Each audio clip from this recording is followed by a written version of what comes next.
J'appartiens au GOUV, qui est une association qui a pour but de répondre aux revendications des Gilets jaunes et à la souffrance sociale. Je travaille, comme il a été dit, sur les questions de l'outre-mer. Et je crois que si nous sommes tous ici, c'est parce que nous croyons qu'il y a un autre monde. Un autre monde que l'enfer qu'ils nous promettent aujourd'hui. Un autre monde que le tunnel vaccinal dans lequel ils nous enferment aussi. Les enfants vont bientôt être vaccinés. Est-ce que c'est normal? Pour partir à la Réunion, ils demandent un carnet vaccinal, donc de vous vacciner à Pfizer ou autre. Est-ce que c'est normal là aussi? Non, je ne le crois pas. Un autre monde donc, pour que la liberté ait un sens. Tout à l'heure, Étienne Chouard parlait de remettre les mots à l'endroit. Et donc, la liberté doit être remise à l'endroit. Et aujourd'hui, l'Union européenne est en train de cadenasser cette liberté, est en train de la détruire littéralement.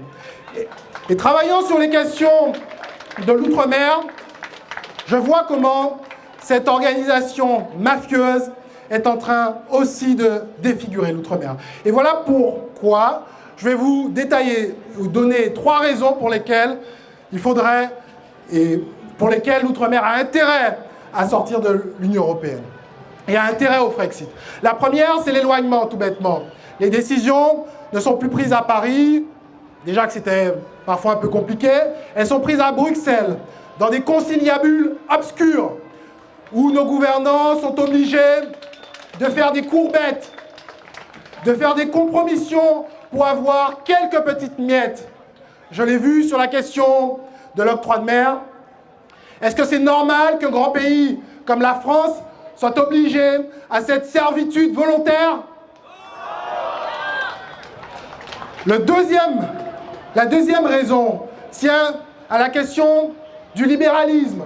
Un libéralisme bête, tatillon, stupide, qui aboutit à ce que des petits producteurs se suicident, qui aboutit à la disparition des quelques petites productions qui pourraient permettre à une autonomie alimentaire.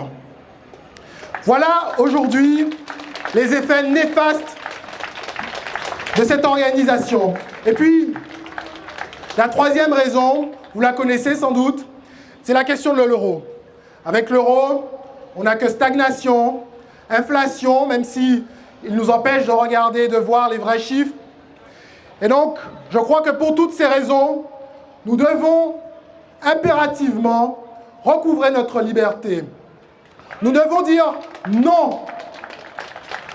Non à cette organisation. Et puis, vous savez, il y a quelques jours, on a célébré l'abolition de l'esclavage aux Antilles.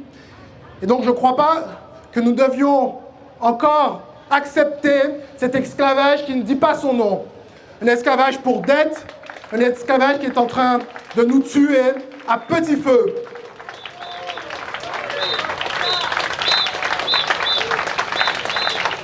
Et donc il est temps aujourd'hui que nous redonnions à la liberté son vrai sens.